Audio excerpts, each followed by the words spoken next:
Hello friends, being commercial में आपका स्वागत है। हम लोग इस वीडियो में एक क्लास 12 का एक कैश फ्लो का एक सम देखेंगे जो कि 2016 में आया हुआ था। बहुत ही ईजी सा सम है, ऐसे ही सम्स एग्जाम में आ जाते हैं और बहुत इजीली आपको नंबर दिला के जा सकते हैं। इसलिए हम लोग एक कैश फ्लो का सम इस वीडियो में देखने जा रहे हैं। ये रहा क्लास 12 का कैश फ्लो का सम। इस क्वेश्चन में क्या बोलता है हम एक बार देख लेते हैं। बोल रहा है कि prepare a cash flow statement for the year ended 31 March 2015। Balance sheet दिया हुआ है। बैलेंस शीट में हम लोगों को जो जो आइटम्स पता है वही आइटम्स यहाँ पर दी हुई है। ये कितने मार्क्स की आती है? 6 मार्क्स की आती है। क्या क्या दी हुई है एक बार देख लेते हैं। लाइबिलिटी में दिया हुआ है शेयर कैपिटल। शेयर कैपिटल हम लोगों का कहाँ चल जाएंगी? ये फिनेंसिंग में चल जाएंगी, फिनेंसिंग एक्टिविटीज़ का पार्ट होती है। प्रॉफिट एंड लॉस और रिजर्व हमारे नेट प्रॉफिट निकालने में काम आ जाएंगी। लोन जो है इंटरेस्ट, ये क्या हो जाएगी? नॉन ऑपरेटिंग और नॉन कैश आइटम में चल जाएगी इसके इंटरेस्ट। और क्रेडिटर जो है, क्रेडिटर्स और बिल पेबल्स क्या हो जाएगी? ये हमारी इंक्रीज और डिक्रीज इन करेंट एसेट और करेंट लाइबिलिटीज़ का पार्ट बनेंगे। एसेट साइड में देखिए गुडविल है जो कि या तो एमोटाइज हुआ होगा या परचेस किया होगा, इसको उस हिसाब से हम लोग देख लेंगे। फिक्स एसेट दी हुई है, इन्वेस्टमेंट दी हुई है जो कि लॉन्ग टर्म की है। फिर इन्वेंट्रीज है, डेटर्स है, बिल रिसीवेबल और कैश एंड कैश बैंक है। तो अब देखिए कैश एंड कैश बैंक तो हम लोगों को ओपनिंग और क्लोजिंग तो एंड में लगेगी निकालने के लिए, लेकिन यहाँ पर इन्वेंट्रीज, डेटर्स और बिल रिसीवेबल्स, इन्वेंट्रीज, डेटर्स और बिल रिसीवेबल्स, ये मेरी क्या है कि ये करंट एसेट है। तो इंक्रीज और डिक्रीज इन करंट एसेट और करंट लाइबिलिटीज में मेरे को ये तीनों को लेके करना पड़ेगा। और इस साइड से क्रेडिटर्स और बिल पेबल्स, लाइबिलिटी साइड से क्रेडिटर्स और बिल पेबल्स मेरे काम आ जाएंगे। हम लोगों को कैश फ्लो का जो फॉर्मेट है वो है कुछ इस तरीके से। पहले हम लोग निकालते हैं cash flow from operating activities, फिर cash flow from investing activities और कैश फ्लो फ्रॉम आपका फाइनेंसिंग एक्टिविटीज़ हम लोग निकालते हैं। तो हम लोग ने भी यहाँ पर वो फॉर्मेट को रेडी रखा है यहाँ पर आप लोगों के लिए। ये फॉर्मेट मेरा रेडी है। अब हम लोग एक एक करके आइटम को समझते जाएंगे और एक एक करके निकालते जाएंगे। यहाँ पर मेरा पहला जो आइटम है वो आता है मेरा, देखिए यहाँ पर प्रॉफिट एंड लॉस। अब प्रॉफिट एंड लॉस दिया हुआ है 25,000 रुपया और बढ़ के ये 45,000 रुपया हो गया है। उसी तरह रिजर्व जो था वो 15,000 था, वो बढ़ के 20,000 रुपया हो गया है। तो इतना तो समझ में आता है कि अगर हम लोग लास्ट ईयर अगर मान लीजिए 25,000 प्रॉफिट था, बढ़ गई है, कहीं ना कहीं बढ़ गई, तो हम फायदा में है, नेट प्रॉफिट ही हुआ होगा। और रिजर्व में भी देखिए 15,000 से क्या हुआ? 20,000 हो गया। तो जब हम लोग प्रॉफिट करते हैं तो कुछ पैसा रिजर्व में डाल देते हैं और बाकी को प्रॉफिट एंड लॉस में रखे हैं। तो यहाँ से हम लोग एक चीज़ समझते हैं कि रिजर्व में कितना बढ़ गया? देखिए 5,000 बढ़ गया है और यहाँ पर प्रॉफिट एंड लॉस में 25 और से 45 हो गया, मतलब 20,000 अप्रॉक्स बढ़ गया है। तो 20 और प्लस 5, 25,000 की मेरी नेट प्रॉफिट आई होगी, जो कि हम लोगों ने क्या किया होगा? 5,000 रुपये रिजर्व में डाल दिया होगा तो 20 हो गया ये, और 20,000 रुपया प्रॉफिट एंड लॉस में डाल दिया होगा तो 45 हो गया ये। तो नेट प्रॉफिट का कैलकुलेशन हम लोग यहाँ से समझ में आ जाता है ये दोनों से। तो ये दोनों से हम लोगों ने नेट प्रॉफिट को समझ लिया। एक और यहाँ पर इंटरेस्टिंग चीज़ है कि 9% लोन जो बोला हुआ है, लोन टेकन है 31/12/2015 को। इसका मतलब ये होता है कि जो ओपनिंग लोन है 25,000 बढ़ के वो 50,000 हो गया। तो 25,000 का लोन अगर 50,000 हो जाता है तो इसका मतलब 25,000 का एक्स्ट्रा लोन लिया गया है। तो वो है उसी का बात बोल रहा है कि जो नया जो लोन लिए हैं वो 25,000 का जो लोन कब लिए हैं? 31/12/2015 को। इसका मतलब क्या होता है कि हम लोगों को जो एक्स्ट्रा जो लोन लिया गया है, जो नया जो लोन लिया गया है, उस पर कुछ इंटरेस्ट इस साल नहीं आएगा। पुराना ही जो लोन है 25,000 का, उस पर ही सिर्फ इंटरेस्ट का कैलकुलेशन करके हम लोगों को कैश फ्लो में ट्रीट करना पड़ेगा। ठीक है, तो आते हैं पहले हम लोग नेट प्रॉफिट निकालना देख लेते हैं। नेट प्रॉफिट का हम लोगों ने ये चीज़ देख लिया है कि यहाँ से ये क्या हो जाएगा? Net profit, profit and loss यहाँ से 20,000, 45 माइनस 25, और रिजर्व में 20,000 माइनस 15,000, 5,000 यहाँ आएगा। नेट प्रॉफिट 25,000 रुपया। तो यहाँ पर हम लोग इस चीज़ को सबसे पहले यहाँ पर हम लोग देख लेते हैं कि नेट प्रॉफिट मेरा जो है और मेरा जो नेट प्रॉफिट कैसे आ रहा है उस चीज़ को हम लोग देख लेते हैं। नेट प्रॉफिट मेरा कैसे आ रहा है उसको हम लोग को देखना है सबसे पहले, तो उसको हम लोग देख लेते हैं। तो ये मेरा आ गया, देखिए नेट प्रॉफिट मेरा आ गया 45 माइनस 25 प्लस 20 माइनस 15, 25,000। जैसा मैंने आपको बताया डिटो वैसा ही हम भी एकदम सिंपल में बताते चलते हैं, ताकि एग्जाम में बहुत कम समय में आपका कैश फ्लो बन के रेडी हो जाए। अब यहाँ पर नेक्स्ट जो चीज़ आती है, यहाँ पर हम लोगों को क्या करना रहता है कि नॉन कैश और नॉन ऑपरेटिंग आइटम लेना पड़ता है। नॉन कैश और नॉन ऑपरेटिंग आइटम लेना पड़ता है। तो नॉन कैश और नॉन ऑपरेटिंग आइटम वो आइटम होते हैं जो कि हम लोगों ने पीएल में क्या किया होगा? डेबिट किया होगा, लेकिन हम लोगों को यहाँ पर ऐड करना पड़ेगा। पीएल से माइनस कर दिया होगा डेबिट साइड में, लेकिन यहाँ पर हम लोगों को ऐड करना पड़ेगा। वैसे क्या क्या आइटम हो सकते हैं? जैसे देख लीजिए यहाँ पर एक गुडविल दिया हुआ है। गुडविल क्या हुआ? 30,000 की थी, 20,000 हो गई है। तो गुडविल क्या हो गई? कम गई है। इसका मतलब यहाँ पर एमोटाइज हो गई है। यहाँ पर सेल या परचेज कुछ नहीं बोल रहे हैं, यहाँ पर एमोटाइज बोल रहे हैं। एमोटाइज मतलब होता है कि ये कम गई है इसकी वैल्यू। तो एमोटाइजेशन जो होती है वो पीएल में डेबिट साइड में चल जाती है। जस्ट लाइक डिप्रिसिएशन जो होती है डेबिट साइड में जाती है, उसी तरह एमोटाइजेशन भी डेबिट साइड में जाती है, जो पीएल को कमा देती है। तो यहाँ पर हम लोग क्या करेंगे कि इसको ऐड कर लेंगे, ठीक है। उसी तरह यहाँ पर देखिए interest on loan, interest on loan जो होती है नॉन ऑपरेटिंग आइटम होती है। इंटरेस्ट ऑन लोन जो है मेरा क्या है, वो नॉन ऑपरेटिंग आइटम है, तो इसलिए इंटरेस्ट ऑन लोन भी यहाँ पर 25,000 पर क्या बोले थे, 25,000 पर 9% जो होगी उसको हम लोग नॉन ऑपरेटिंग में ले लेंगे। तो यहाँ से हम लोग देख लेते हैं यहाँ पर क्या करना है, नॉन ऑपरेटिंग आइटम को हम लोगों को ऐड करना है।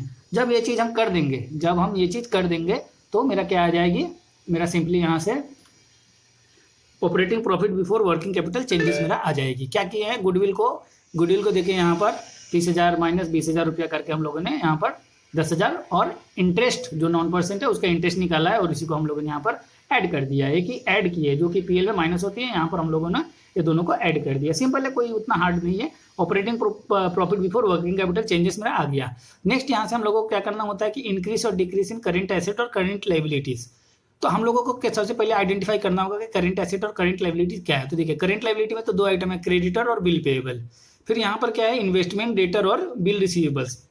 देखिए फिक्स एसेट तो आपका लॉन्ग टर्म एसेट्स है, गुडविल की बात हो गई है, और इन्वेस्टमेंट जो है इन्वेस्टमेंट भी लॉन्ग टर्म बोल दिया गया है, तो बच गया ये तीनों। और कैश इक्विवेलेंट तो मेरा एंड में आएगा, जो कि मेरा फाइनल में जो मेरा ओपनिंग जोड़ेंगे और क्लोजिंग मेरा निकल के आ जाएगा। तो यहाँ पर से बचा हुआ क्रेडिटर्स और बिल पेएबल, यहाँ पर इन्वेंट्रीज, डेटर्स और रिसीवेबल्स। अब एक एक करके हम लोग बात करते हैं। तो सबसे पहले हम ये चीज़ लिख लेते हैं कि मेरा क्या निकालना है। तो निकालना है हमको increase decrease in current asset और करंट लायबिलिटी, ठीक है। अब नेक्स्ट नीचे धीरे धीरे चलते हैं, यहाँ से हम एक बार समझा देते हैं, यहाँ से एक बार समझा देते हैं। जैसे इन्वेंट्रीज है, इन्वेंट्रीज क्या हो गया है मेरा 30,000 की थी, 30,000 से वो 45,000 की हो गई है। इसका मतलब हम लोग ने नया इन्वेंट्रीज खरीदा होगा, तो नया इन्वेंट्रीज खरीदा होगा, इसका मतलब पैसा मेरा से चला गया होगा। उसी तरह मेरा डेटर्स कुछ सामान मतलब सेल किए होंगे, तो डेटर्स अब जो सेल किए होंगे तो कुछ हम परचेस किए होंगे, तो मेरा पैसा गया होगा। डेटर्स अभी तक पैसा दिया नहीं है, तो मेरा क्या हो गया कि मेरा कहीं ना कहीं पैसा चला ही गया है। उसी तरह बिल रिसीवेबल्स में हमने किसी को और 6,000 4,000 तो दिया था, तो वो लौटाया नहीं मान लीजिए, और उल्टा वो मेरे से और 6,000 ले गया। तो आज के डेट में मेरे से 10,000 रुपया का मेरे को मिलना है, तो कहीं ना कहीं मेरे से पैसा इस एसेट साइड में मेरे से गया है। तो यहाँ पर जो भी करेंगे वो सब नेगेटिव में आ जाएगी। तो मैंने पहले क्या बोला आपको, पहले बोला कि मेरा इन्वेंट्रीज, तो इन्वेंट्रीज देख लीजिए, हमारा इन्वेंट्रीज के बारे में लिख लेते हैं हम लोग। इन्वेंट्रीज को मैंने क्या बोला था कि उसके बारे में लिख लेते हैं। तो इन्वेंट्रीज मेरा क्या हो गया 45 माइनस 30, यहाँ से समझते चलिएगा कि 45 माइनस 30 किया तो 15,000 मेरा गया है, यहाँ से पैसा जा रहा है। उसी तरह डेटर का भी 35 माइनस 20 और इसका 10 माइनस 4 हो जाएगा। तो इस चीज़ को हम यहाँ पर दिखा देते हैं कि डेटर्स का और आपका बिल रिसीवेबल्स का, ये दोनों का क्या हो जाएगा यहाँ पर ठीक ठीक आ जाएगा। तो ये रहा, सब नेगेटिव मेरा हो गया। ऐसे लाइबिलिटी साइड में देखिए दो चीज़ था, क्रेडिटर्स और बिल पेएबल। इसको समझ लीजिए, लाइबिलिटी साइड में 16,000 का लाइबिलिटी था, वो बढ़ के 20,000 हो गया है। लाइबिलिटी चुका देते, पैसा दे देते, तो कहीं ना कहीं मेरा क्या हो जाता, लाइबिलिटी गिर जाता। लेकिन अब तो लाइबिलिटी हमने क्या किया, पैसा तो चुकाया नहीं, उल्टा पैसा और ले लिया होगा, तो जिसके चलते मेरा क्या हो गया कि 20,000 का लाइबिलिटी हो गया। तो ये मेरा पैसा इनफ्लो हो गया, आउटफ्लो नहीं होकर इनफ्लो हो गया। उसी तरह बिल पेएबल में देखिए बढ़ रहा है, जब ये बढ़ रहा होगा इसका मतलब मेरे को लॉजिक समझते हुए चलिए, एग्जाम में बढ़ रहा है घट रहा है ऐसे नहीं, लॉजिक समझते हुए चलिए कि मेरा क्या हो रहा है, यहाँ पर मेरा बिल पेएबल बढ़ रहा है, मेरा लाइबिलिटी अगर पैसा देते तो मेरा कम हो जाता, लेकिन बढ़ रहा है इसका मतलब पैसा मेरे पास आया होगा। तो इसको भी हम यहाँ पर क्या कर लेंगे, पैसा आया होगा, तो ये दोनों क्या हो जाएगा, मेरा इनफ्लो हो जाएगा। इस तरीके से कर लेंगे हम लोग इसको। जब ये कर लिए तो मेरा क्या हो जाएगा, इसका टोटल जब करिएगा तो ये आपका 8750 आ जाएगा। ओके, कोई इशू नहीं है इसका। नेक्स्ट जो आपका बात है, जब ये कर लीजिएगा और प्लस इसको जो है ऊपर का ये दोनों चीज़ को जोड़ लीजिएगा, तो आपका cash flow from operating activity सीधा सा आपका 8750 आ जाएगा।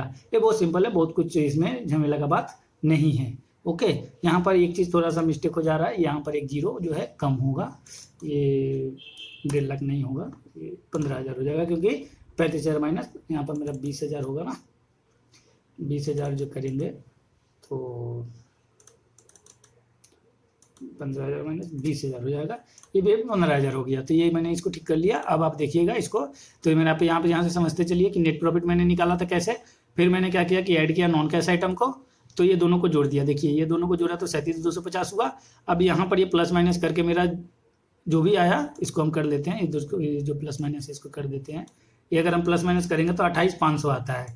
ये क्या आता है, 28,500 नेगेटिव में आएगा। ओके, 28,500 मेरा नेगेटिव में आएगा, इसको नेगेटिव कर देते हैं, इसको नेगेटिव कर देते हैं। तो 28,500 देख लीजिए, माइनस का साइन है, 28,500 नेगेटिव में आया, तो 37,250 से 28,500 नेगेटिव का माइनस कर दीजिएगा तो 8,750 रुपया आ जाता है। ये सिंपल है, देख लीजिए इनकम फ्रॉम ऑपरेटिंग एक्टिविटीज। यहाँ से आप देख क्वेश्चन जैसे जैसे बताते जा रहा हूँ वैसे वैसे मैं नीचे आपको बताते जा रहा हूँ, ठीक है।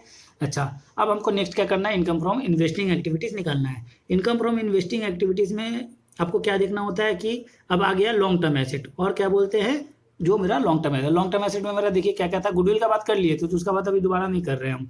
इसका बात कर लिए, इन्वेंट्री का बात कर लिए, डेटर का बात कर लिया। अब बात करते हैं कि फिक्स एसेट का और इन्वेस्टमेंट का। ये देखिए क्या हो रहा है, फिक्स एसेट था आपका 40,000 का, वो हो गया 85,000 का। इसका मतलब नया कोई फिक्स एसेट खरीदे होंगे। अब कोई चीज़ खरीदेंगे तो पैसा तो भाई मेरे पॉकेट से जाएगा, तो पैसा मेरे पॉकेट से चला गया होगा। नेक्स्ट क्या है, इन्वेस्टमेंट है लॉन्ग टर्म की, वो हो गई है 12,200 से 11,500 की। अब यहाँ पर एक समझिए, 12,200 से 11,500 की हो गई थी, यहाँ तो आएगी ही, लेकिन क्या हो जाएगी, यहाँ पर लग रहा है कि कुछ हम लोगों ने इन्वेस्टमेंट को छोटा सा एक अमाउंट का 700 रुपये का बेच दिया है। क्या किया है, बेच दिया है, क्योंकि यहाँ से आपको समझ में आ रही है कि ये जो है मेरा 12,200 से 11,500 के, मतलब 700 की हम लोगों ने बेच दिए। तो इस चीज़ को हम लोगों ने यहाँ पर देख लेना है, इस चीज़ को हम लोग यहाँ से देख लेंगे। जब ये दोनों को लिख लेंगे यहाँ पर, तो मेरा क्या आ जाएगा, ये देखिए ये मेरा आ गया कि मैंने जो एसेट खरीदा था, इंक्रीज इन फिक्स एसेट का मेरा माइनस हो जाएगा। क्यों माइनस हो रहा है, क्योंकि मैंने क्या किया है, नया सा एक एसेट खरीदा है। और ये 45 कैसे आ रहा है, यहाँ से देख लीजिए 45 कैसे आ रहा है, 85 माइनस 40, और ये 11,500 माइनस 12,000। इसको मैं यहाँ पर लिख भी देता हूँ आप लोगों की सुविधा के लिए कि मेरा 85,000 माइनस कितना था, 40,000।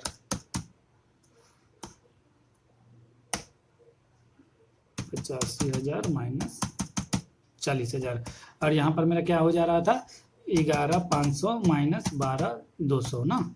चलिए, तो ये चीज़ को भी मैंने यहाँ पर लिख दिया 12,200। चलिए, तो ये हो गया, ये नेगेटिव में आएगा, ये पॉजिटिव में आ जाएगा। इतना समझ में आ गया है, तो ये मेरा यहाँ तक इन्वेस्टिंग एक्टिविटीज़ भी खत्म हो गया। ओके, नेक्स्ट अब हम लोग देखेंगे हम लोगों की जो लास्ट जो एक्टिविटी बची हुई है, ये cash flow from financing activities. Cash flow from financing activities में क्या बात हो रही है, देखिए फिनेंसिंग में क्या क्या आएगी, सबसे पहले एक शेयर कैपिटल की बात आएगी, सबसे पहले एक शेयर कैपिटल की बात आएगी। फिर हम लोग क्या करेंगे, जो इंटरेस्ट, ये जो इंटरेस्ट ऑन लोन जो यहाँ पर ऐड किए थे उसको माइनस कर देंगे, क्योंकि वो फिनेंसिंग में चल जाती है। इस बात को समझना पड़ेगा हम लोगों को कि लोन का जो पेमेंट हो गया है वो फिनेंसिंग में चल जाएगी। और जो नया जो लोन लिया है, क्योंकि इस साइड देखिए गुडविल हो गया, फिक्स एसेट हो गया, इन्वेस्टमेंट हो गया, इन्वेंट्री, डेटर, बिल रिसीवेबल हो गया, कैश नीचे चल जाएगी, तो ये बचा हुआ है नीचे हम लोग देख लेंगे। यहाँ पर देखिए क्रेडिट हो गया, बिल पेबल हो गया, अब लोन और रिजर्व और प्रॉफिट तो पहले ही हो गया था, क्योंकि उसी से नेट प्रॉफिट निकाले थे। तो बचा हुआ क्या है, शेयर कैपिटल बचा हुआ है और लोन बचा हुआ है। तो आते हैं इस पर देख लेते हैं। शेयर कैपिटल क्या हो गया, देखिए 55 था 70 हो गया। इसका मतलब नया कुछ इशू हुआ होगा। नया जब इशू होता है तो हमारे पास पैसा आता है, नया जब इशू होता है तो हमारे पास पैसा क्या होता है, आता है। तो देखिए इशू जब होता है तो हमारे पास पैसा आता है। तो शेयर क्या हुआ, proceed from issue of shares, तो मेरे से 15,000 रुपया आ गया। कैसे आया, 70 माइनस 55 से मेरे पास पैसा आ गया। और इंटरेस्ट जो मेरे को क्या करना है, इंटरेस्ट जो मेरे को दे देना है, तो इंटरेस्ट हम माइनस करके लिख देते हैं। अच्छा, और जो मेरा इंटरेस्ट, जो मेरा लोन बढ़ गया था 25,000 रुपया से, वो भी इसको हम यहाँ पर ले लेते हैं। तो यहाँ पर ये सब चीज़ को, यही 3 चीज़ आने वाली है और एक्स्ट्रा कोई चीज़ आएगी नहीं। जब ये चीज़ मेरा हो जाएगी तो यहाँ पर मेरा निकल के आ जाएगा 37,750 रुपया। 37,750 रुपया आ गया। अभी इसको A plus B plus C देखते चलिएगा, A plus B plus C, इन तीनों को जब हम जोड़ लेंगे तो यहाँ पर मेरा net increase in cash and cash equivalent मेरा आ जाएगा। ठीक है, ये जब मेरा आ गया पॉजिटिव में 22,500, यहाँ से मेरे को क्या करना होता है, कि मेरे को अपना ओपनिंग, जो बार बार पूछ रहा था, कोई बच्चे को समझ नहीं पा रहे थे कि कैश को क्यों छोड़ दिया, तो ये रहा कैश को। अब यहाँ से हम लिखेंगे, देख लीजिए अमाउंट अच्छा से, ये जो मेरा कैश है यहाँ पर लिखेंगे तो मेरा क्लोजिंग कैश मेरा आ जाएगा। तो देखिए यहाँ पर हम कैश को लिख देते हैं, आ जाते हैं, देखिए लिख दिए। तो अब मेरा क्लोजिंग कैश मेरा कितना आ जाएगा, देखिए 6,000 रुपया आ गया। अब यहाँ पर आके दिखा देता हूँ, 3,800 रुपया मैंने ऐड किया तो 6,000 रुपया मेरा क्लोजिंग आ गया। एग्जाम में जब ये मिल जाएगा, जब आपका 6,000, तो इसका मतलब समझ लीजिएगा कि आपका आंसर जो है राइट है, इसमें कोई गलती सलती नहीं है। तो ये रहा एक फॉर्मेट, मैंने बहुत ईजी तरीके से इसको समझाया है। इस सम को एक बार देख के जरूर जाइएगा एग्जाम के लिए, बहुत ईजी सा सम है। Thank you.